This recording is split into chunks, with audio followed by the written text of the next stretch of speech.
Good morning class. आज का हमारा टॉपिक है, चूंकि हम जो यूनिट पढ़ रहे हैं वो यूनिट है कर्व एंड इट्स रिप्रेजेंटेशन। तो बेसिकली जैसा हम पहले भी पढ़ चुके हैं, कर्व एक ऐसा शेप है जिसमें फ्लेक्सिबिलिटी होती है, जिसमें फ्लेक्सिबिलिटी हो, स्मूथनेस, उसको हम कर्व कहते हैं। ठीक है, तो अगर कर्व को समझने की कोशिश करें इस फिगर में, अब देखिए मैं एक फिगर प्लॉट कर रहा हूँ।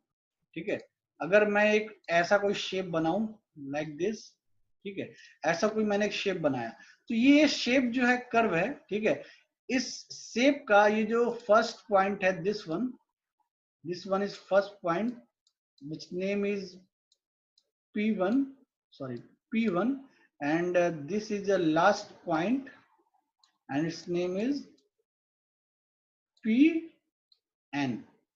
ओके, अब इस कर्व को बनाने के लिए हमें बहुत सारे पॉइंट्स की जरूरत पड़ती है। ठीक है, सपोज करिए एक पॉइंट हमारा ये है, एक पॉइंट हमारा ये है, एक पॉइंट हमारा ये इस कर्व पे है, एक पॉइंट यहाँ इस कर्व पे है। ठीक है, एक पॉइंट हमने यहाँ ले लिया इस कर्व पे, एक पॉइंट इस कर्व पे ले लिया, एक पॉइंट इस कर्व के बाहर यहाँ है, एक पॉइंट इस कर्व के बाहर यहाँ है, अगेन एक पॉइंट इस कर्व पे यहाँ पे है, एक पॉइंट इस कर्व के बाहर है, यहाँ कर्व के बाहर है, कर्व पे एक पॉइंट है।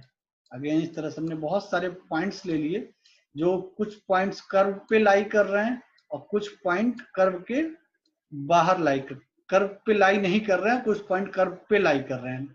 बात को समझिएगा, इस ग्राफ में हमने जो पॉइंट्स लिए हैं, इस ग्राफ को प्लॉट करने के लिए हमें जो सेट ऑफ पॉइंट्स चाहिए, ठीक है, जिस पॉइंट का सेट चाहिए, उस पॉइंट के उस सेट के कुछ पॉइंट्स ऐसे होंगे जो इस ग्राफ, इस कर्व पे लाई करेंगे, और कुछ पॉइंट ऐसे होंगे जो इस कर्व पे लाई नहीं करेंगे।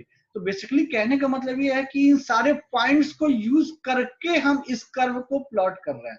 इन सारे पॉइंट्स को यूज करके हम कर्व को प्लॉट कर रहे हैं, इसलिए हम इन सारे पॉइंट को हम कंट्रोल पॉइंट्स बोलेंगे, सारे पॉइंट्स को हम कंट्रोल पॉइंट्स बोलेंगे।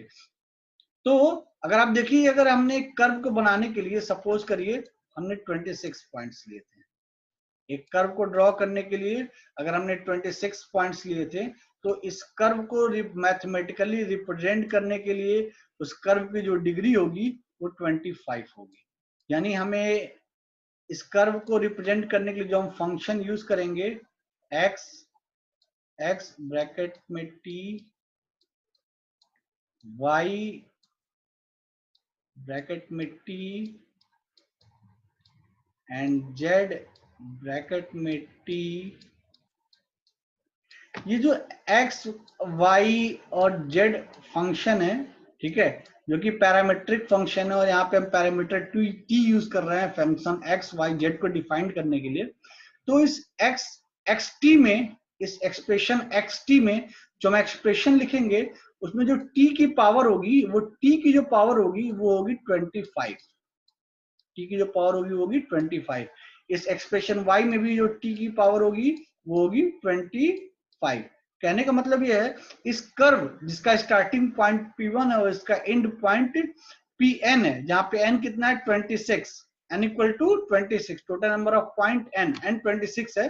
तो इस 26 पॉइंट को यूज करके हमने जो कर्व बनाया, उस कर्व को मैथमेटिकली जब हम रिप्रेजेंट करेंगे, तो उस मैथमेटिकल रिप्रेजेंटेशन का जो पॉलिनोमियल, उस मैथमेटिकल रिप्रेजेंटेशन का जो पॉलिनोमियल पैरामेट्रिक रिप्रेजेंटेशन होगा, जो पॉलिनोमियल पैरामेट्रिक इक्वेशन बनेगा, उस इक्वेशन की जो डिग्री होगी वो 25 होगी, क्योंकि यहाँ पे total number of control points कितने, 26। याद रखिएगा, किसी भी कर्व को प्लॉट करने के लिए जितने नंबर ऑफ पॉइंट्स हम यूज करते हैं, अगर हमने n पॉइंट यूज किया है तो उस किसी भी कर्व को प्लॉट करने के लिए, तो उस कर्व को मैथमेटिकली एक्सप्रेस करने के लिए जो हम पॉलिनोमियल पैरामेट्रिक एक्सप्रेशन लिखेंगे, उसका उसका जो उसकी जो डिग्री होगी वो n-1 होगी।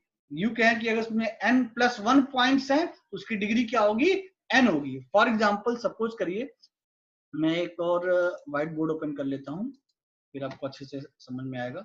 जैसे सपोज करिए हम जब 2 पॉइंट्स लेते हैं, 2 पॉइंट्स लेते हैं, हमने 2 पॉइंट्स लिए,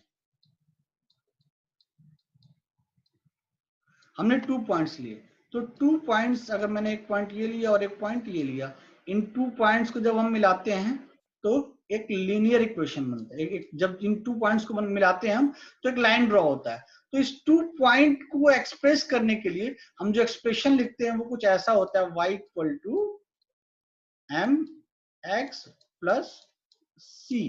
मीन्स यहाँ पे जो हम नॉन पैरामेट्रिक रिप्रेजेंटेशन कर रहे हैं इस लाइन का, नॉन पैरामेट्रिक रिप्रेजेंटेशन जो इस लाइन का कर रहे हैं, इसकी जो डिग्री है वो देखिए 1 है, x की पावर 1 एंड y की पावर 1। अगर इसी लाइन को हम पैरामेट्रिक फॉर्म में रिप्रेजेंट करें, सेम लाइन को अगर हम पैरामेट्रिक फॉर्म में रिप्रेजेंट करें तो हम कुछ इस तरह से करेंगे। एक मिनट, अगर इसी लाइन को मैं पैरामेट्रिक फॉर्म में रिप्रेजेंट करूं तो मैं लिखूंगा x ब्रैकेट में t, ठीक है, या यू कह लें x इक्वल टू xt। ये xt इक्वल टू क्या होगा, xt equal to x1 into xt equal to x0 into 1 minus t plus x1 into t, ठीक है। तो यहाँ पे जो आप देखिए एक्सप्रेशन हम x के लिए लिख रहे हैं, ठीक है, x कोऑर्डिनेट के लिए एक्सप्रेशन लिख रहे हैं, उसको हम xt से डिनोट कर रहे हैं इस फंक्शन को, क्योंकि यहाँ पे t पैरामीटर यूज हो रहा है इसलिए हम फंक्शन ऑफ t यूज कर रहे हैं, तो इसको हम xt लिख रहे हैं। तो यहाँ पे जो देखिए t की जो पावर है, t की पावर कितनी है, 1 है, t की पावर 1 है।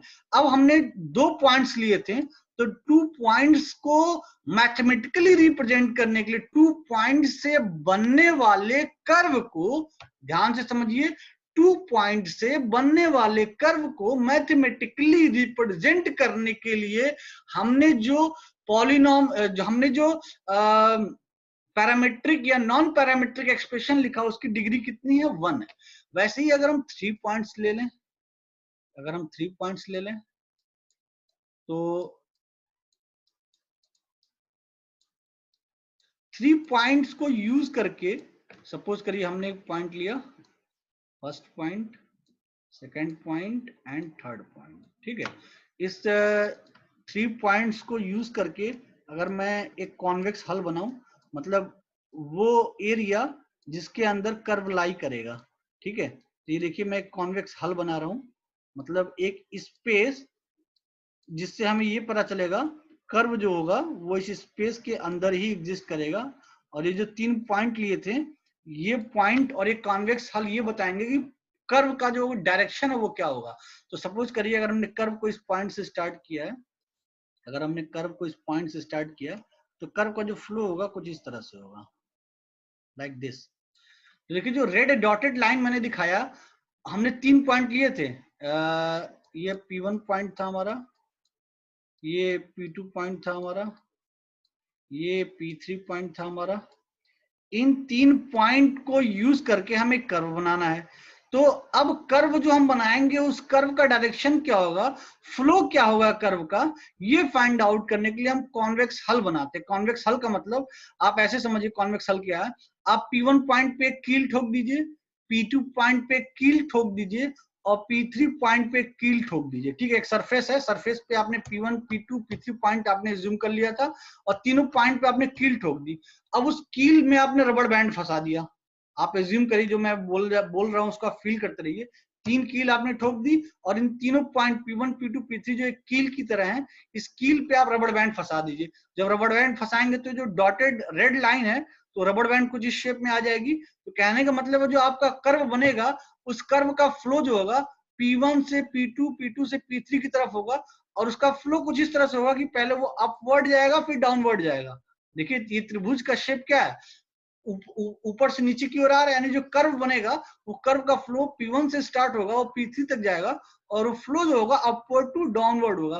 तो इस कर्व, जो ग्रीन लाइन में आपको कर्व दिख रहा है, इस कर्व को रिप्रेजेंट करने के लिए जो हम पैरामेट्रिक एक्सप्रेशन लिखेंगे, वो parametric expression x equal to xt, हम xt इसलिए लिख रहे हैं क्योंकि ये पैरामीटर t का function, x is a function of parameter t। हम इस x को पैरामीटर t के फॉर्म में रिप्रेजेंट कर रहे हैं, तो उसका जो एक्सप्रेशन होगा वो होगा ax, where ax is a constant, ax into t हमने 3 पॉइंट्स लिया है, ठीक है। 3 पॉइंट्स के लिए जो डिग्री होगी इस कर्व की, वो स्क्वायर के फॉर्म में होगी, ठीक है। T square plus b x into T plus c x, ठीक है। तो यहाँ पे a x b x c x एक कांस्टेंट है, और हमने जो इस 3 पॉइंट से बनने वाले कर्व को रिप्रेजेंट करने के लिए जो पॉलिनोमियल जो पॉलिनोमियल एक्सप्रेशन लिखा, वो पॉलिनोमियल एक्सप्रेशन हमारा क्वाड्रेटिक है। तो कहने का अर्थ है कि 2 पॉइंट्स से लेके बनने वाला कर्व जो होगा वो लीनियर कर्व होगा। 3 पॉइंट्स बनने वाला कर्व की डिग्री 2 होगी। 4 पॉइंट्स बनने वाले कर्व की डिग्री 3 होगी। 5 पॉइंट्स बनने वाले कर्व की डिग्री 4 होगी। 10 पॉइंट्स बनने वाले कर्व की डिग्री 9 होगी। वैसे ही यहाँ प्रीवियस एग्जांपल में मैंने आपको बताया था टोटल नंबर ऑफ पॉइंट्स 26 हैं, तो जो डिग्री होगी वो डिग्री कितनी होगी?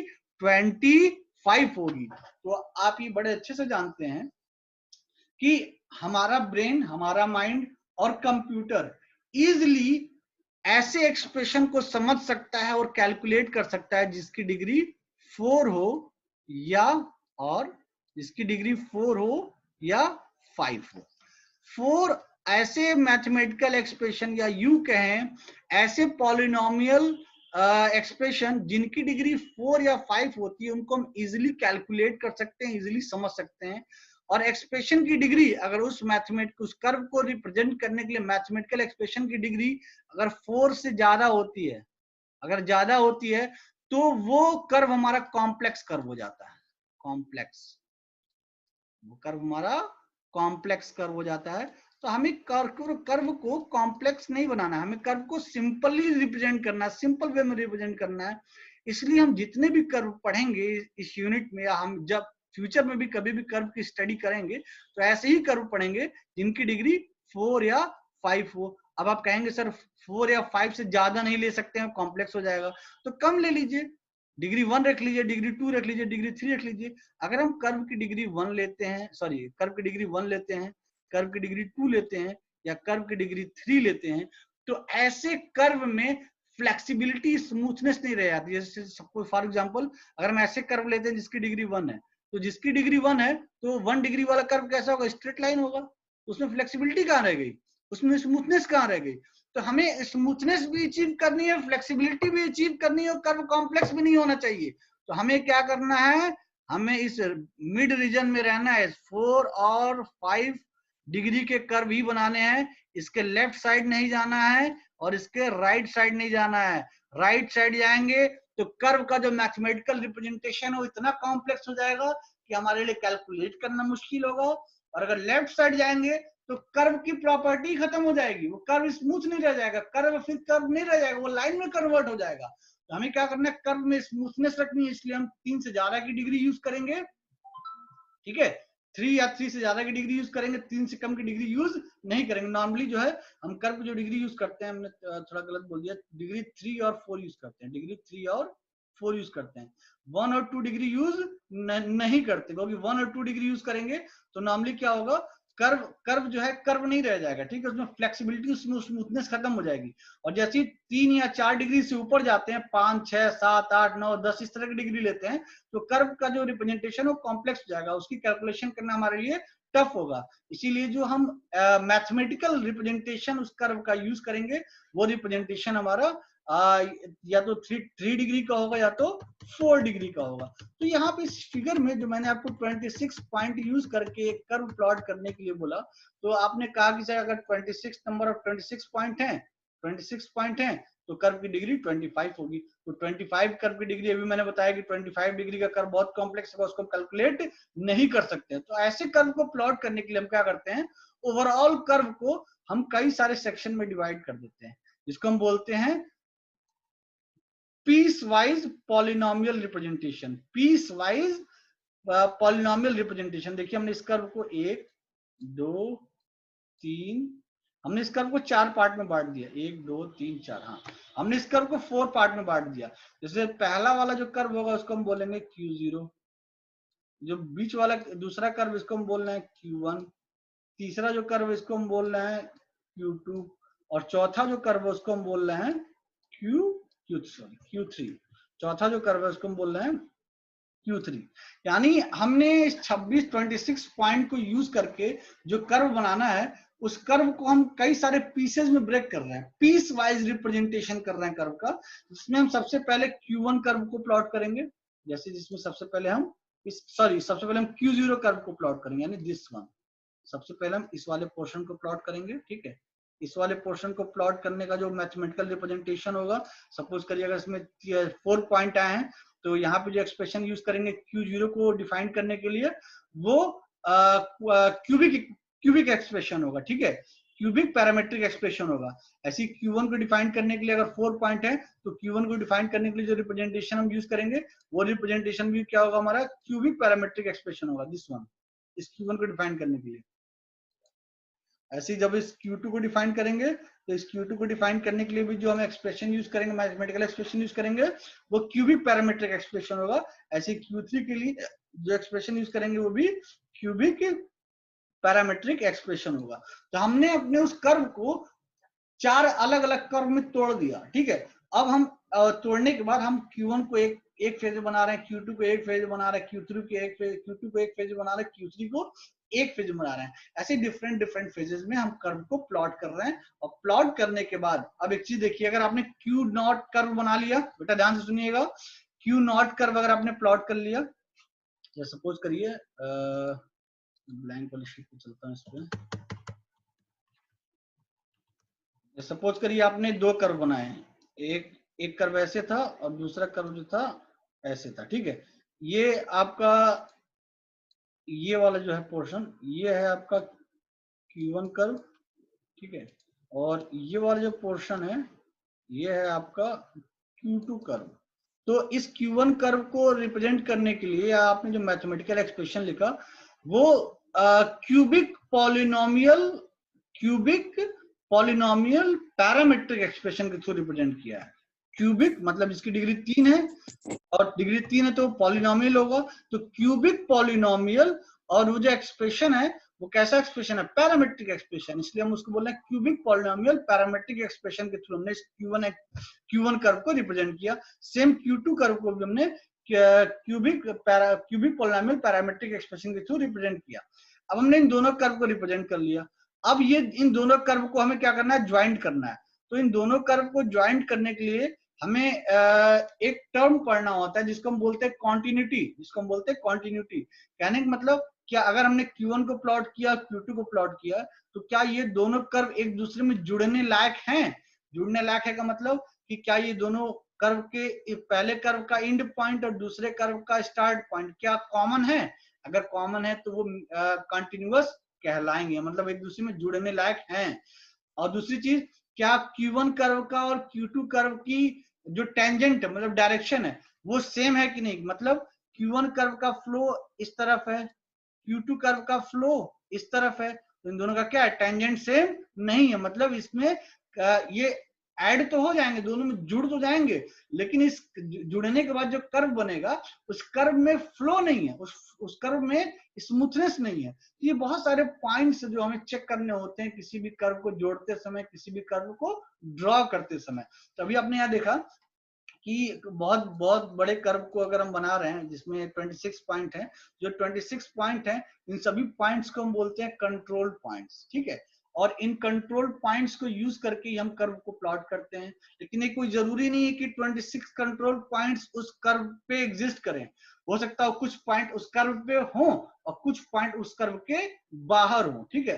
तो जो पॉइंट कर्व पे होंगे उस केस में हम क्या बोलेंगे, जो पॉइंट कर्व के बाहर होंगे उनको हम क्या बोलेंगे, ये सारी चीजें भी हम आगे पढ़ेंगे, ठीक है। वैसे ही अगर हमने कर्व को पीस वाइज कर्व में रिप्रेजेंट किया है और उसके बाद हम कर्व को जोड़ने की कोशिश कर रहे हैं, तो क्या वो उस कर्व में कंटिन्यूटी होगी या नहीं होगी, ये सारी चीजें जो हम पढ़ेंगे वही कहलाता है हमारा स्प्लाइन रिप्रेजेंटेशन। तो हम मूव करते हैं स्प्लाइन रिप्रेजेंटेशन की तरफ। माइक ऑन कर लीजिए एक बार सभी लोग, आप लोग।